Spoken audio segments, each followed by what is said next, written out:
Bonjour à tous, heureuse de vous retrouver, de vous accompagner tout au long de ce dimanche, dernier dimanche de 2019, passé ensemble. Dans un instant, notre invité Jean-Luc Mélenchon, le patron du groupe La France Insoumise à l'Assemblée nationale. Ce sera pour BFM Politique, votre rendez-vous de la mi-journée avec Le Parisien aujourd'hui en France et avec BFM Business. La grève s'installe dans ce pays, avec elle, c'est aussi le retour du peuple de gauche. Est-ce que Jean-Luc Mélenchon sera celui qui en prendra la tête? Est-ce qu'il a la capacité aujourd'hui à rassembler davantage? Depuis le début de ce quinquennat, il incarne aux yeux des Français le mieux, l'opposition, mais parfois il doit le partager avec Marine Le Pen. Il estime qu'aujourd'hui l'heure est au soulèvement général. Saura-t-il en prendre la tête? Juste avant d'interroger Jean-Luc Mélenchon, on fait un point sur l'actualité de ce dimanche et c'était avec Anne Seften. Et bonjour Apolline, bonjour à tous. À la une de l'actualité, un week-end météo très agité, conséquence du passage de la tempête hivernale Fabien. 6 départements restent en vigilance orange. L'Ille-et-Vilaine, le Finistère, la Charente-Maritime et la Corse du Sud pour les inondations. La Haute-Corse et les Alpes-Maritimes en raison des vents violents. La Corse où la situation reste ce matin la plus critique. Sabrina Gottlieb, vous êtes à Ajaccio pour BFM TV. Quelle est la situation à l'heure où on se parle ?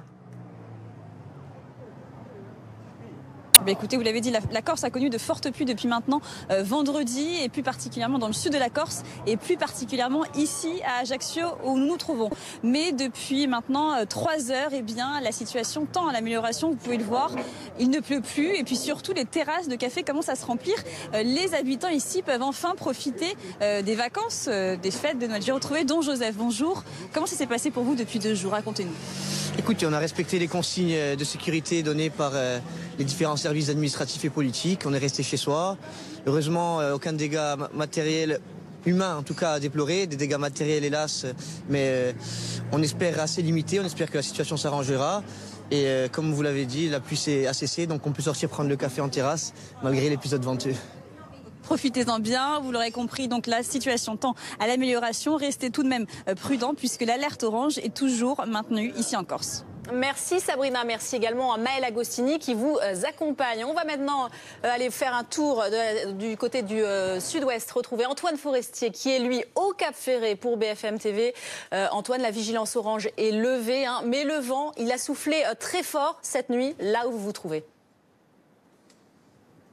Oui, il y a eu des rafales jusqu'à 148 km/h et certaines conséquences, ce sont des arbres qui se sont effondrés, en partie en tout cas. Il y a ce cèdre qui est un arbre centenaire et il y avait une branche, il faut imaginer ici une branche de plus d'une dizaine de mètres, assez épaisse, qui s'est effondrée ici. Heureusement, les habitants avaient garé leur voiture un petit peu plus loin et à quelques mètres près, ils ont pu éviter que leur voiture ait quelques dégâts. Je suis aux côtés de Jimmy qui est élagueur, c'est votre troisième, merci de répondre à nos questions, c'est votre troisième intervention de la journée. Comment ça s'est passé là ici? Voilà, là je suis arrivé, j'ai vu ça au milieu du jardin, quoi. Et bien, j'ai stoppé les véhicules et j'ai fait la mise en sécurité obligatoire, quoi, vu l'importance de la branche, vu les rafales de vent qu'il y avait.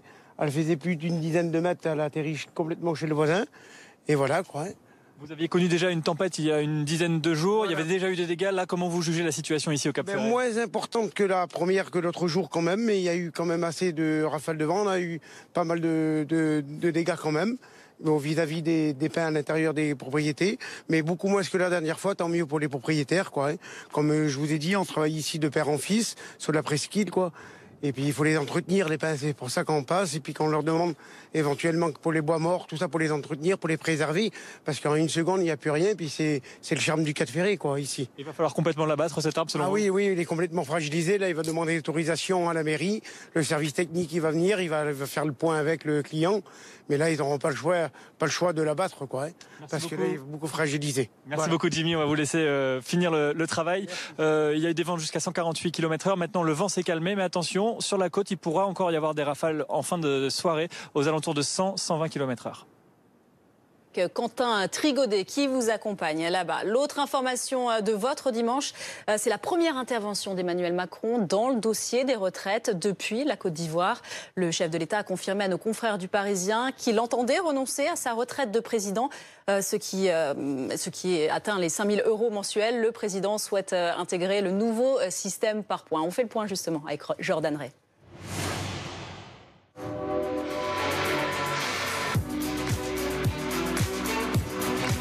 C'est quelques jours avant les fêtes et dans un contexte social tendu qu'Emmanuel Macron a décidé de renoncer à sa future retraite d'ancien président de la République. Une retraite qui s'élève normalement à 6 220 € bruts par mois. Édouard Philippe avait déjà lancé il y a quelques mois que les avantages dont bénéficient d'anciens présidents de la République et d'anciens premiers ministres ne dureraient que 10 ans après avoir quitté leur fonction à la tête de l'État et non plus le restant de leur jour. Mais pour la CGT, cette décision sonne comme un coup de communication. Je pense que c'est un peu de la démagogie. Et si le message qu'il essaie de faire passer, c'est que lui, il renonce à sa retraite et que donc nous, il faut qu'on renonce à nos retraites, je pense qu'il se met le doigt dans l'œil et que, évidemment, ça ne passera pas dans l'Assemblée générale. Et en effet, il fait partie des gens qui, de toute façon, la retraite, ils s'en moquent. Mais ce n'est pas le cas des ouvriers et des employés de ce pays. Au contraire, eux, des retraites, ils y tiennent. Un nouveau mécanisme sera mis en place pour qu'Emmanuel Macron et les prochains chefs d'État soient en conformité avec le régime universel par points. Il vaut toujours mieux, même symboliquement, en tous les cas, essayer d'envoyer des signaux et de montrer qu'on essaye de faire soi-même un effort. Et c'est vrai qu'en soi, c'est plutôt une bonne démarche que la démarche inverse, pour le coup. Emmanuel Macron a également décidé de ne pas siéger au Conseil constitutionnel à l'issue de son mandat et renonce donc à l'indemnité de 13 500 € mensuels qui va avec. Voilà pour l'essentiel de l'actualité. Tout de suite, vous avez rendez-vous avec BFM Politique, présenté par Apolline de Malherbe.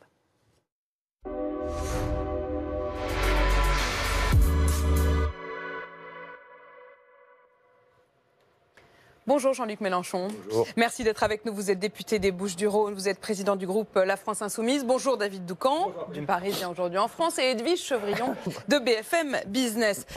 La grève et la contestation s'est installée donc dans le pays. Ça signe le retour de la gauche. On va voir avec vous tout au long de cette émission quelle gauche en effet est de retour et si vous allez prendre la tête de ce moment, ce grand moment qui s'installe dans le pays. Vous avez une manière de le décrire, ce moment.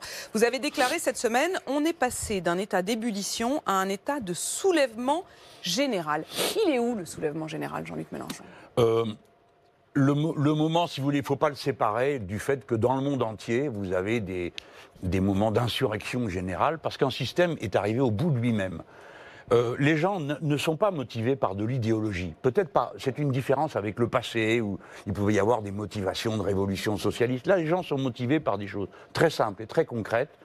Et ils ont le sentiment que la société ne répond pas à leurs besoins élémentaires d'une manière qui est scandaleuse. Il y a des tas de pays où l'eau est coupée plusieurs heures par jour, l'électricité est coupée, où des incendies se déclarent comme aux États-Unis, ou bref, à cause de l'état du système électrique. Donc les gens se disent, mais enfin, qu'est-ce qui se passe? Pourquoi ça ne marche pas? Mais pour vous, c'est la même chose, ce qui se passe en ce moment. Vous le voyez, c'est pour ça que je conteste le fait, quand vous dites c'est le retour de la gauche, j'aurais envie de vous dire si seulement, mais ce n'est pas le cas.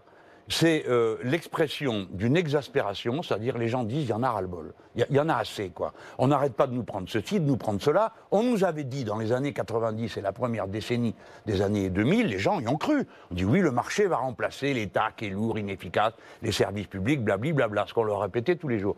Puis maintenant, on voit bien que c'est pas le cas. C'est-à-dire le marché n'a rien remplacé, ce qui est passé au marché est plus cher, le gaz, l'électricité, le reste. Jean-Luc Mélenchon, ça c'est global, Oui. Je comprends tout à fait votre lecture en dézoomant et en regardant le monde entier, mais est-ce que sincèrement, aujourd'hui, vous avez le sentiment qu'on est dans un soulèvement général en France? Alors, en France, ça prend une tournure particulière parce qu'il y a eu le mouvement des Gilets jaunes, il y a un an de ça, de l'expérience est accumulée, maintenant vous avez quelque chose. Si vous voulez, mettez-vous à la place d'un cheminot, d'un agent de la RATP qui a planifié son existence et qui découvre tout d'un coup qu'il va travailler plus longtemps, qu'il va avoir une retraite moins importante. Les gens paniquent parce qu'ils savent que tout devient plus cher. Alors ils se disent, comment vais-je faire face à ça? Et donc cette fois-ci, pour la première fois, on a souvent fait souffrir les gens dans le présent. Et les gens du commun sont endurants. On serre les dents, on serre les coudes, la famille vient à la rescousse. Mais là, c'est même l'avenir. Alors c'est trop. C'est pourquoi je parle d'un soulèvement. Ne vous y trompez pas. Le mouvement est très enraciné. Je ne sais pas quelle forme il prendra, mais le sentiment d'exaspération, d'injustice est très profondément enraciné dans le peuple français. C'est pourquoi j'ai parlé d'un soulèvement général. Je regarde avec attention et précision les mots que les responsables politiques emploient, les vôtres, Jean-Luc Mélenchon.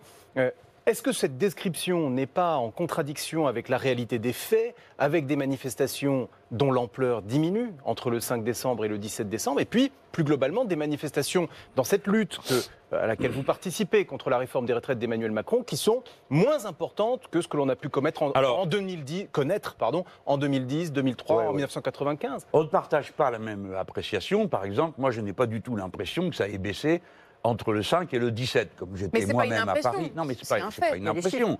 Nous sommes aussi, nous ne croyons pas tout ce qu'on nous dit, hein, sinon on se serait tiré une balle dans la tête depuis longtemps. Vous ne croyez pas les chiffres ? Non, bien sûr que non. Je sais ce que je sais. Les mouvements entre le 5 et le 17, le nombre de chefs-lieux de départements où il y a eu des marches a augmenté. La participation populaire a été souvent très surprenante pour les gens du lieu. Après, la région parisienne a toujours été un peu une exception, mais c'était extrêmement massif. Ça représente toutes les catégories de génération et de métiers. Donc, on n'a pas la même appréciation. Face à cela, le gouvernement dit le pays n'est pas bloqué.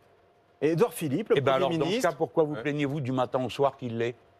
Pourquoi se plaignent-ils, vous voulez dire ? La propagande officielle de La République En Marche, sur toutes les chaînes, sur toutes les radios, consiste à dire vous êtes en train de nous ruiner, vous bloquez tout, etc. Si ce n'est pas le cas. Non, soyons sérieux, nous ne partageons pas, on a le droit. Oui, on n'a pas la même appréciation. Moi, je pense que le mouvement se diffuse, il s'ancre, et c'est ça sa caractéristique principale. Et donc, c'est pourquoi je vous parle d'un soulèvement, parce qu'il faut aussi que les mots aient une capacité d'évocation suffisante. Vous parlez de grogne, vous parlez de contestation parce que vous euphémisez. Mais non, il y a des milliers et milliers de gens en grève. Ça veut dire qu'ils perdent de l'argent tous les jours et des milliers de gens que cette situation perturbe complètement dans leur vie quotidienne. Mais en même temps, Jean-Luc Mélenchon, la parole politique, elle est importante. Le mot soulèvement, même si vous dites qu'il faut une capacité de se projeter, aujourd'hui c'est excessif. Du coup, j'ai presque envie de dire, si ça vous voulez, écoutez, décrédibilise un petit peu. On connaît votre mode de fabrique, mais bon. Oui, mais je sais que de toute façon, il est mené contre ma manière de parler, la guerre des mots. Chaque semaine, il y a un mot. Alors on sort un mot et puis on me fait dire... Alors je n'ai jamais dit qu'il s'agissait d'une révolution générale, je n'ai pas dit que je n'ai pas choisi le mot insurrection, j'ai parlé le mot soulèvement. Soulèvement, c'est-à-dire quelque chose qui part comme ça, qui vous transporte. Eh bien, vous avez des millions de gens aujourd'hui qui vous disent ras-le-bol. Si vous ne voulez pas l'entendre, moi ça m'est égal. Non mais attendez, moi ça m'est égal. Je vous dis ce que je vois. Et ce que je vois vous annonce un énorme collapse social. Si vous croyez qu'on gouverne le peuple français contre sa volonté, à coup de trick, vous vous trompez de pays. Non, c'est pas du tout la question, Jean-Luc Mélenchon. Nous, on voudrait savoir les faits. C'est-à-dire que vous répondez, par exemple, quand David Doucan vous parle de la perception d'Édouard Philippe du blocage du pays, vous dites que c'est une forme de propagande. Mais au fond, si ni vous, ni eux, ni le pays, ni même la CGT, qui n'a pas encore les mêmes chiffres que vous, la CGT elle-même a reconnu qu'il y avait moins de monde dans la rue le 17 qu'il n'y en avait le 5 décembre. Ce que vous, à l'instant, vous contestiez. J'ai pas lu les chiffres comme ça de la CGT. Ça veut dire qu'on peut même plus se mettre d'accord sur... Et tout le monde y va de sa propagande dans ces cas-là, si on n'est pas d'accord sur les chiffres. Si on appelle propagande un point de vue, disons ça comme ça. Que le président de la République dise le mouvement décroît, j'espère que vous n'êtes pas surpris. Vous n'attendiez pas à ce qu'ils disent. Contrairement à tout ce que j'ai expliqué, ça ne sert à rien, les gens ne le croient pas. Non mais vous savez, ça s'appelle, pardon, mais c'est juste pour dire, ça s'appelle la démocratie. Il y a un débat, il y a des points de vue contradictoires, il y a des regards contradictoires. Moi, je suis un homme qui est voué à ça. Ma raison d'être, elle est là. C'est ces millions de gens à qui je m'identifie. Mais il y en a un moment, dans un combat, il y en a un qui l'emporte. La question, c'est où est-ce que vous mettez le curseur, justement. Pour l'instant, je constate une chose, c'est qu'en dépit de tout ce qui a été dit pour essayer de stopper cette grève, elle continue dans toutes sortes de secteurs. Des fois, il y a des pauses, d'autres fois, ça. Mais notre travail de responsable politique est d'évaluer la situation. Le président de la République compte sur le pourrissement, l'épuisement. Il espère que les gens, comme dans le mouvement Gilets jaunes, il va y avoir un effet... d'épuisement. Il a tort. On ne gouverne pas la France avec l'idée que le peuple va rentrer sa colère. Alors justement, le président de la République, on apprend ce matin dans les colonnes du Parisien, suite à notre enquête, qu'il renonce... Votre quoi ? Notre enquête. Nous avons interrogé les responsables à l'Élysée et qui, face à nos questions, ont dit, Emmanuel Macron va renoncer à... non pas sa retraite, mais sa dotation. C'est la loi de 1955. Le président de la République, lorsqu'il quitte l'Élysée, bénéficie d'une dotation de 6 200 € par mois.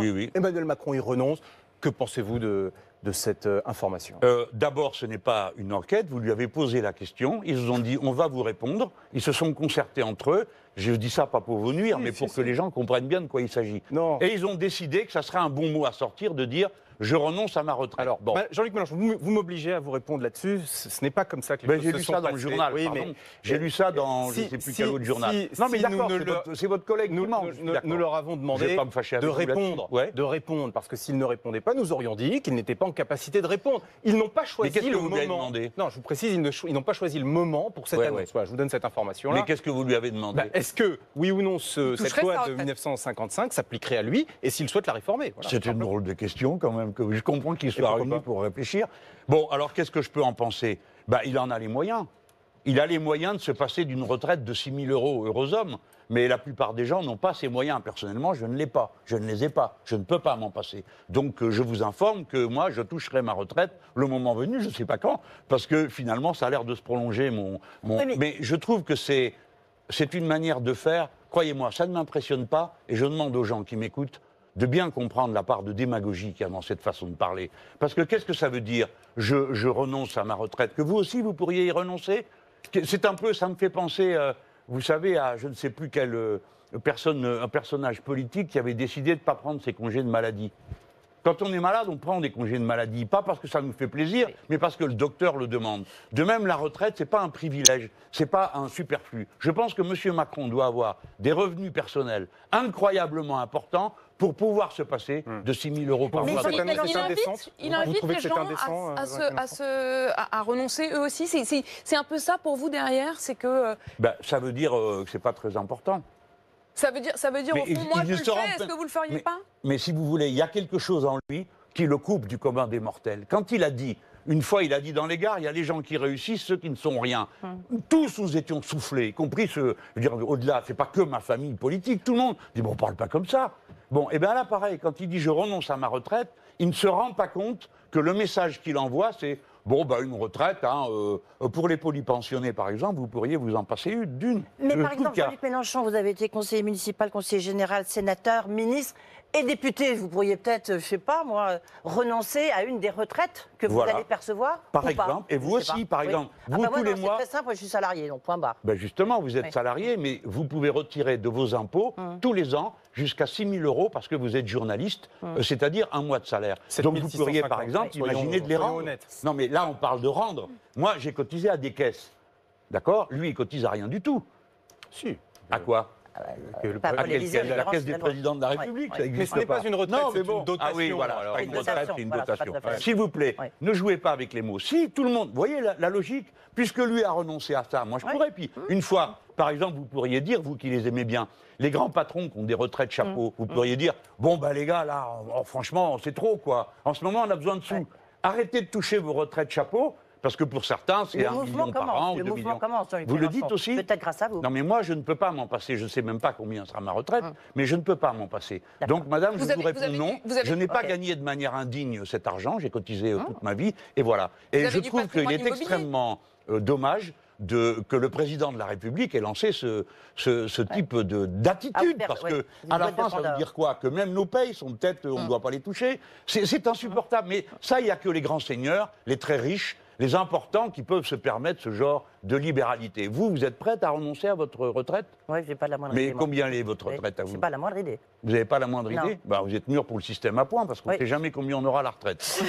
Jean-Luc Mélenchon, revenons justement à cette situation. Soulèvement, grève, pays bloqué, vous l'appellerez comme vous voudrez. 18e jour de grève, en tout cas. Est-ce qu'il faut continuer ? Mais ça... Madame de Malherbe, ce n'est pas à moi de répondre à une question pareille. Je ne suis pas salarié, je ne suis pas dans l'entreprise, ce n'est pas moi qui décide. La grève appartient aux grévistes. Il faut quand même se coller ça dans la tête. C'est eux qui décident. Et si des gens en sont à faire des grèves aussi longues, c'est qu'ils ont des raisons de le faire. Ce sont des acquis sociaux, ce ne sont pas des privilèges. Vous n'appelez pas, comme d'autres politiques, à une trêve, vous n'appelez pas Parce que ça n'a pas de sens. Vous dites, si la grève continue, elle continue. Non seulement si elle continue, mon premier devoir sera d'en être solidaire, c'est-à-dire d'être à leur côté. Et d'ailleurs, le 24 décembre, j'irai sur un piquet de grève, parce que je veux montrer ma fraternité, mon empathie humaine. Et je vais dire quelque chose de plus. Je demande aux organisations syndicales, qui sont maîtresses du mouvement, parce que c'est elles qui mènent ce mouvement, de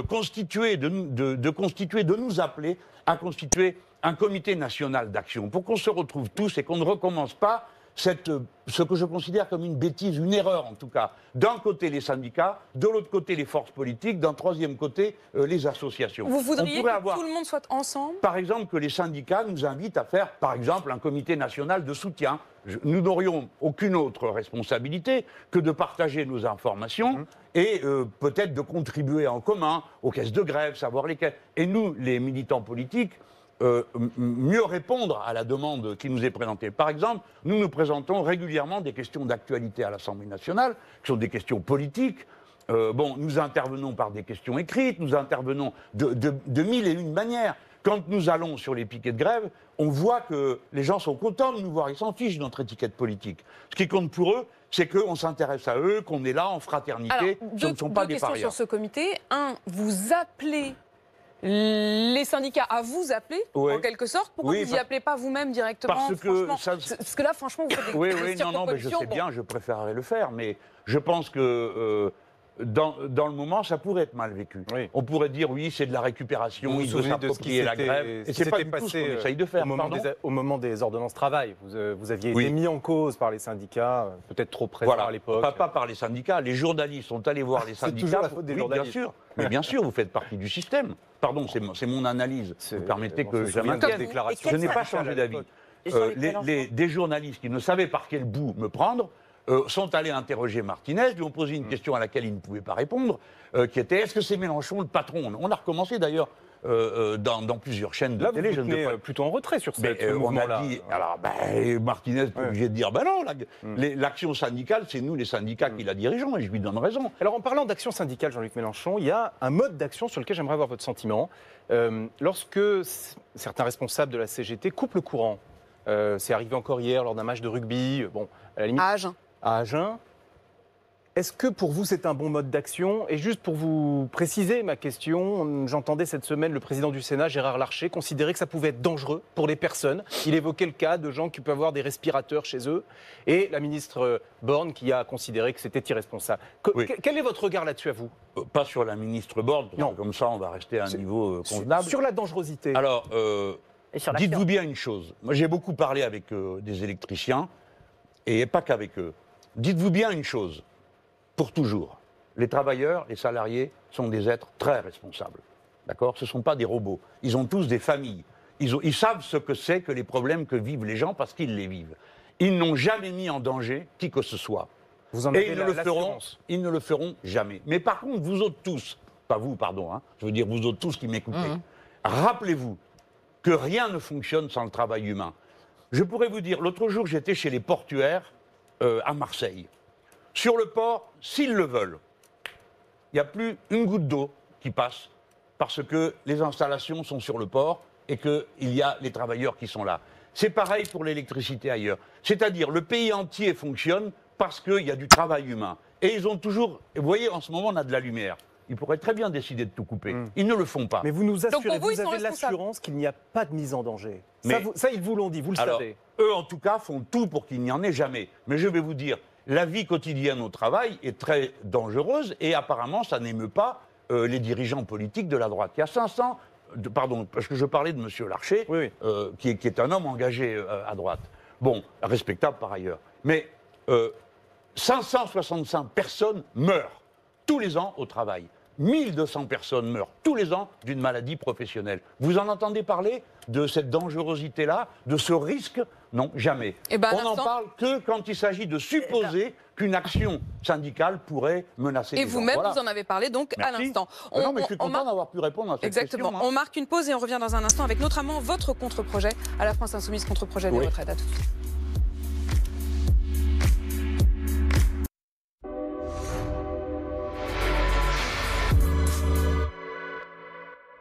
Vous allez entendre des choses désagréables. Et on poursuit ce BFM politique avec vous, Jean-Luc Mélenchon. Edwige.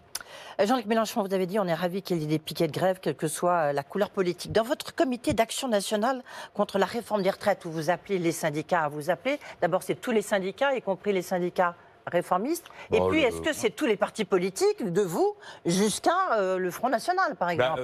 Je pense que si on décide, c'est ceux qui décident de soutenir l'action qui sont là, l'action des syndicats. Ou que les syndicats inviteraient, c'est à eux de décider. Mais est-ce que c'est pour vous des parce que tout à l'heure, on m'a posé une question, je ne veux pas tourner autour du pot. Si j'étais en capacité de le faire, je le ferais. Mais bon, il y a la situation comme elle est, et le fait que tout acte qui donnerait l'impression qu'on s'approprie politiquement une lutte serait mauvais pour la lutte elle-même. C'est exactement ce que je vous ai dit au moment des Gilets jaunes. J'ai dit, des insoumis, il y en a dans tous les ronds-points. Si nous avions commis l'erreur de dire nous sortons notre drapeau et ce mouvement est à nous, nous l'aurions ramené. Mais Mélenchon, ça veut dire que dans ce comité, tout le monde, en tout cas à vos yeux, vous estimez tel que vous le visualisez, que tout le monde a sa place, y compris ceux qui, au Rassemblement national, soutiennent cette... Je ne crois pas, si vous me demandez.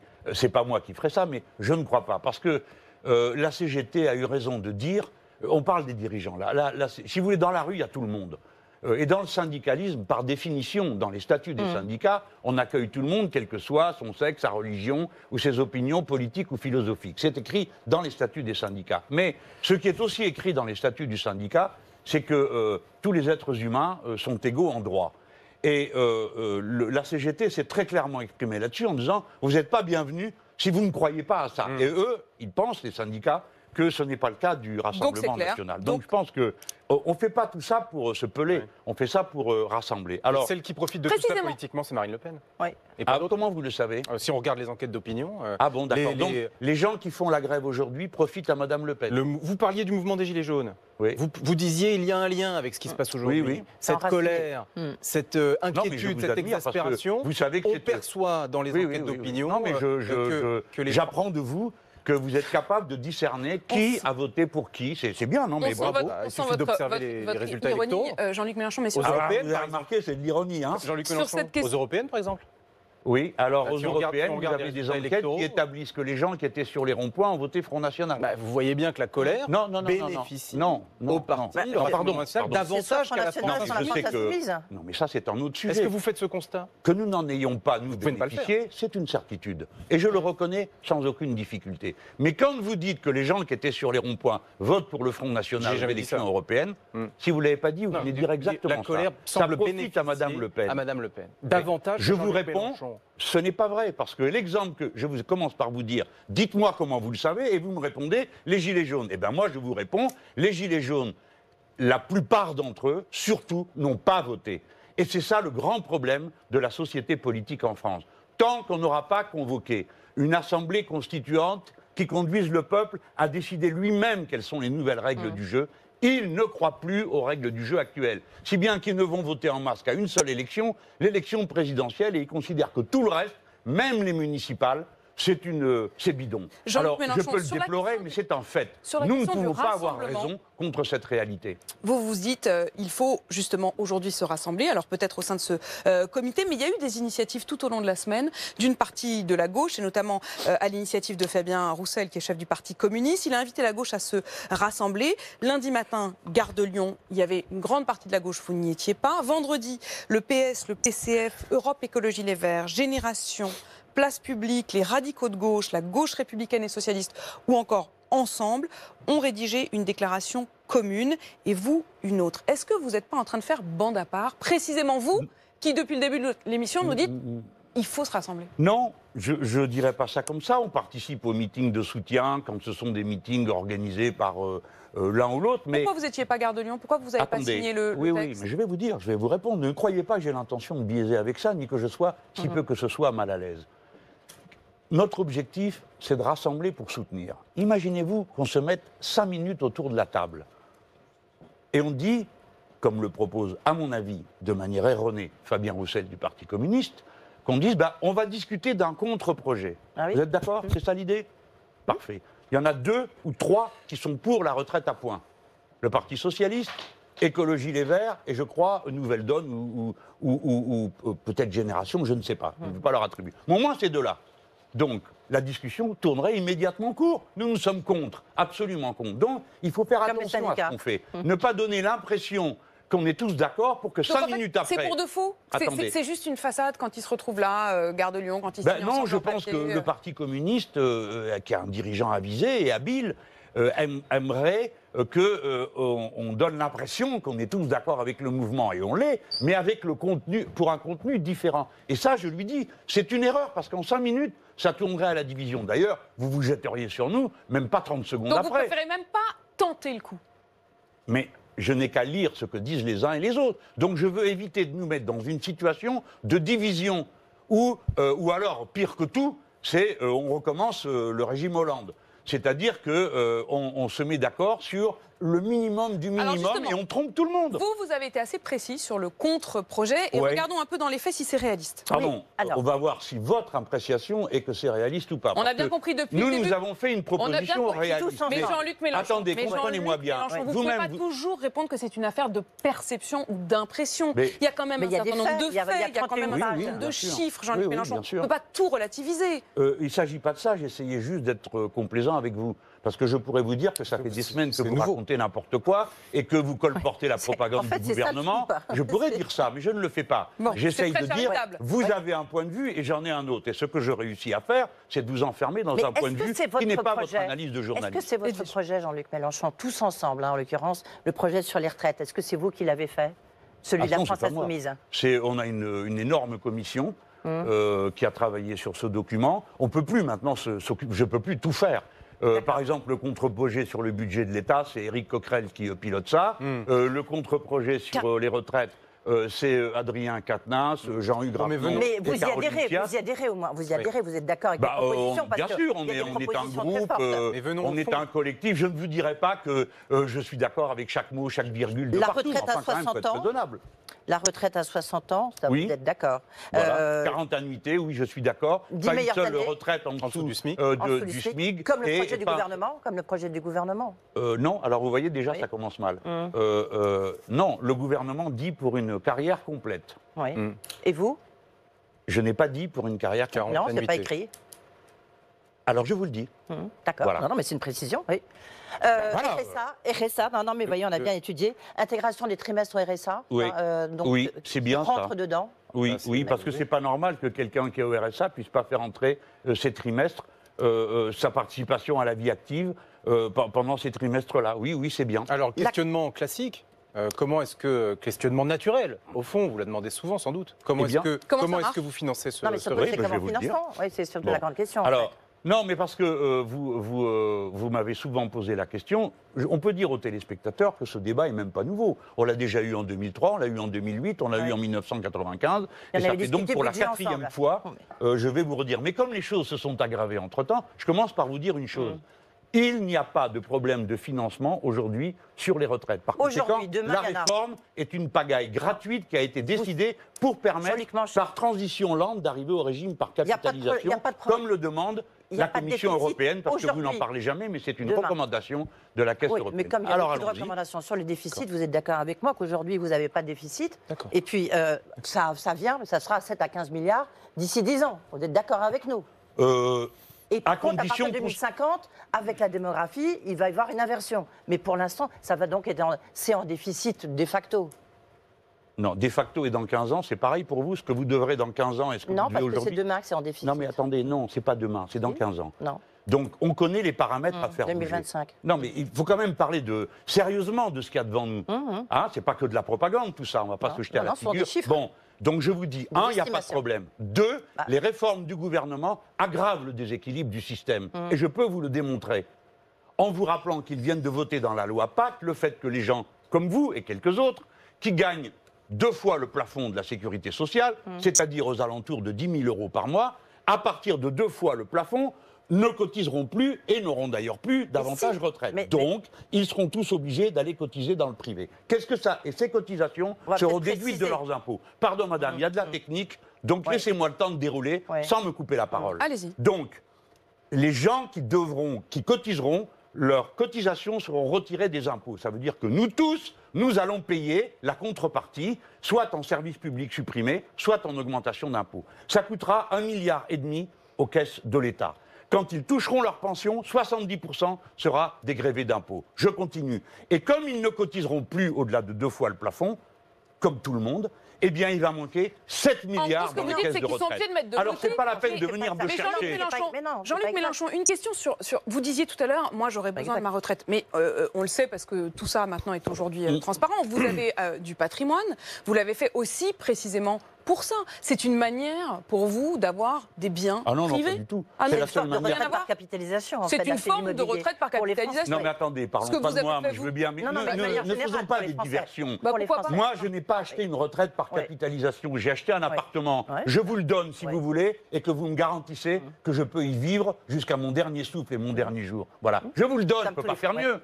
Donc, arrêtez de tout transformer. Non, mais c'est une manière aussi, arrêtez de supposer que tout le monde est uniquement animé par de la cupidité. D'accord? Moi, j'ai acheté un appart, pas une retraite. Madame, je reviens à votre question.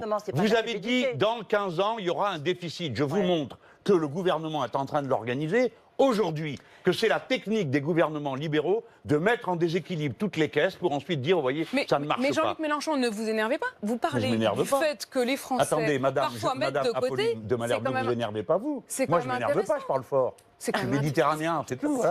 C'est quand même intéressant, Jean-Luc Mélenchon, de voir que ce que vous reprochez en disant, bon, bah, du coup, les Français vont être obligés de mettre de côté, en gros, pour plus tard, c'est quand même ce que vous avez fait. Non, je conteste totalement cette idée, parce que les gens qui vont mettre de côté, je recommence parce qu'apparemment vous n'avez pas compris, vont être obligés de le faire. Vous, Madame de Malherbe, vous gagnez combien? Mettons 10 000, mettons 20 000. Entre 10 et 20. Non, mais entre 10 et 20. Donc, au-delà de 2 fois le plafond de la Sécu, vous allez devoir cotiser. Si vous voulez maintenir votre revenu, je suppose que vous espérez à la retraite maintenir votre revenu. C'est ce que tout le monde fait. Donc, vous allez vous dire, ah là là, c'est plus le régime général qui me paye, donc je vais aller cotiser. Vous allez aller cotiser. À ce moment-là, vous autres vous direz merci parce que c'est vous qui payez. Et elle aussi d'ailleurs, par ses impôts. Ça va coûter 1,5 milliard au pays. Et comme elle ne cotisera plus, elle nous intéresse, elle et son argent, parce que comme elle ne cotisera plus, les cotisations patronales sur sa cotisation au-delà de 2 fois, c'est 4,5 milliards.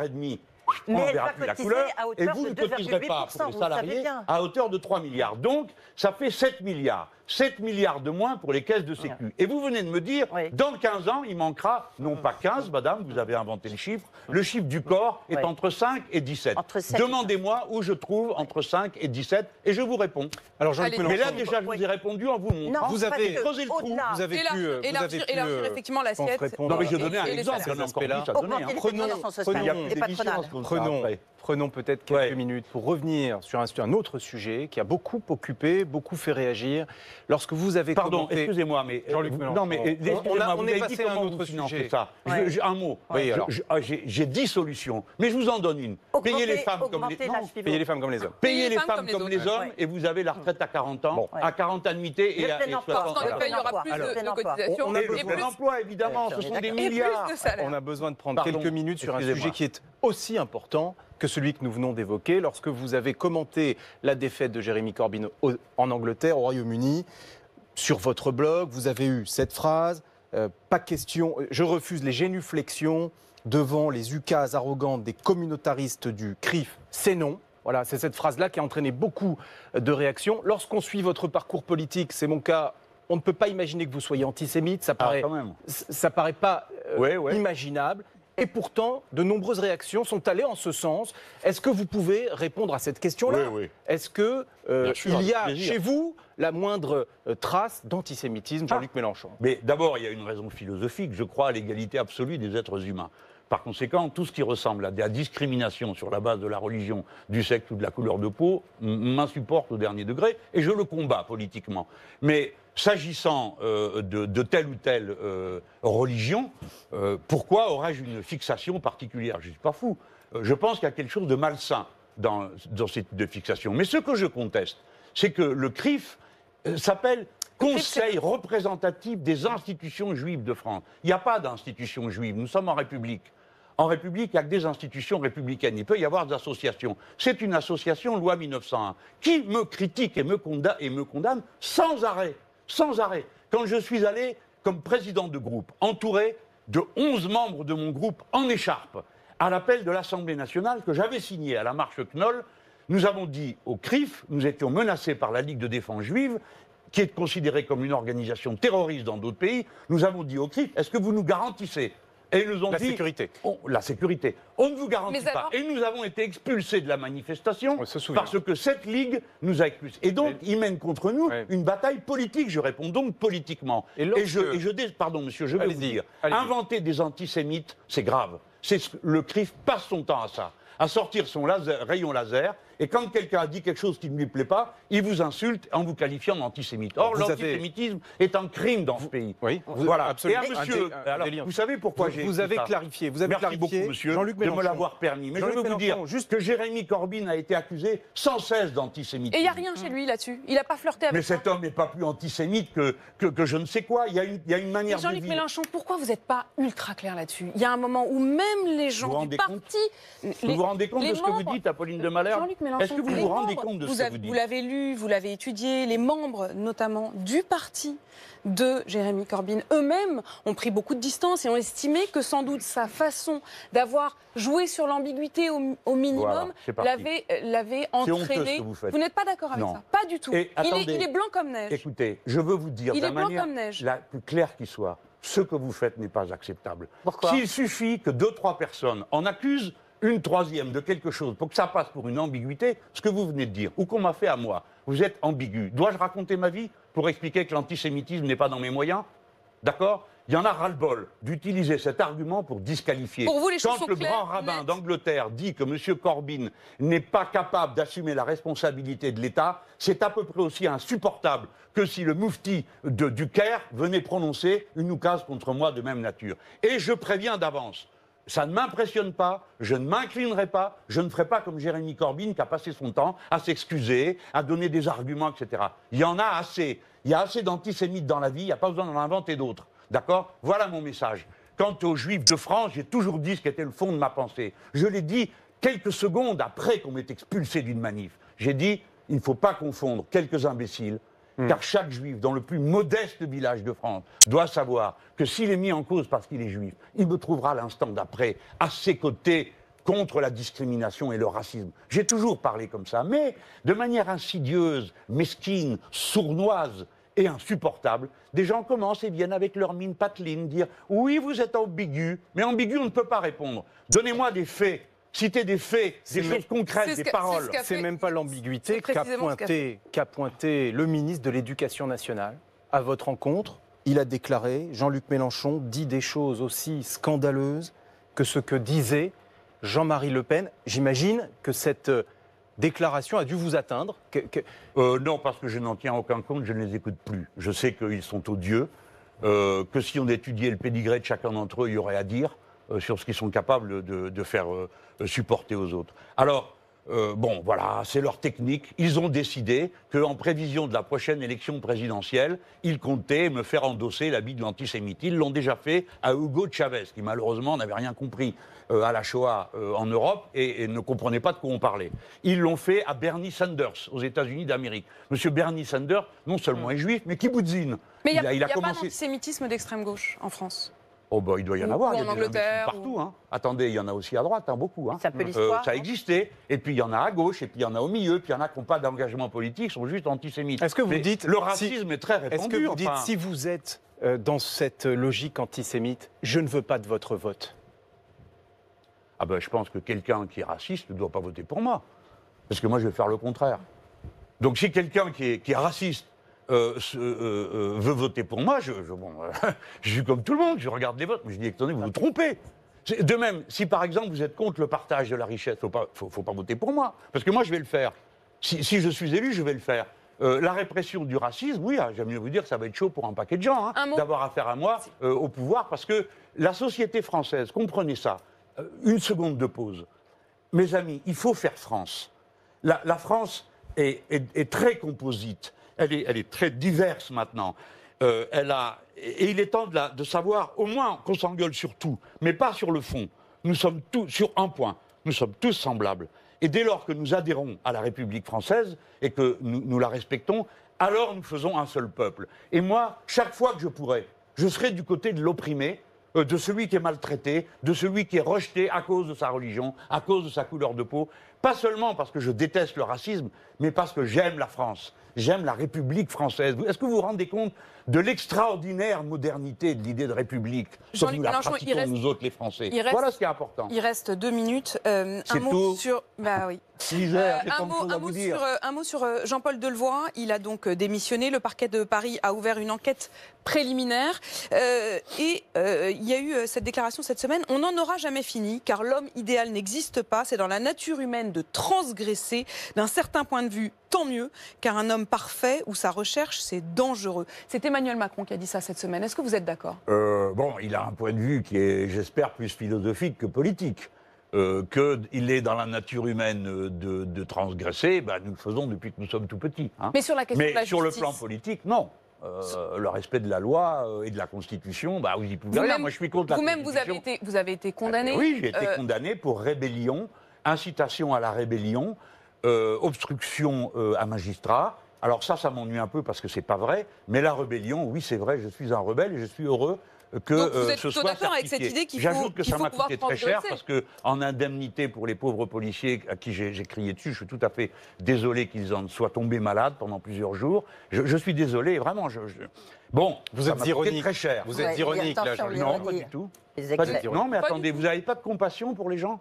Moi, j'en ai. Vous faites usage de l'ironie. Mais c'est vous-même qui les poussez et aujourd'hui vous dites j'ai de la compassion pour eux? Bah, sur le moment, c'était une... comment dire, une prise à partie. Vous ne savez pas ce qu'ils m'ont dit. Ça vous intéresse pas. Que vous ont-ils dit alors Pardon. Que vous ont-ils dit? Qu'est-ce que quoi? Non, ça ne vous regarde pas. Ah. Non, mais parce que moi, je ne pratique pas ça non plus. Par exemple, dans le procès, nous avons refusé de faire état des fiches d'expertise psychologique des gens qui s'en prenaient à nous. Donc, je ne suis pas d'accord pour que tout serve d'argument. Donc, je ne suis pas respecté, c'est une chose. Je ne vais pas me mettre au niveau de ceux qui ne me respectent pas. J'essaye, je ne vous dis pas que j'y arrive, d'essayer d'être pas tout à fait là. Pour le reste, je vous confirme, ma personne est sacrée et la République, c'est moi. Quand quelqu'un dit la République, c'est moi en face de moi, ben, je réponds non, c'est moi. Et ben, de ce point de vue-là, au moins, c'est assumé. Merci Jean-Luc Mélenchon. Je vais faire des t-shirts d'avoir été avec nous. Et il paraît que j'ai déjà beaucoup de commandes parce que j'ai déjà annoncé. Prenons les choses avec humour. Joyeux Noël à tout le monde. Joyeux Noël à vous. Jean-Luc Mélenchon, l'actualité continue sur BFM TV. Dans un instant, affaire suivante et je vous donne rendez-vous à 18h pour rien en même temps. À tout à l'heure.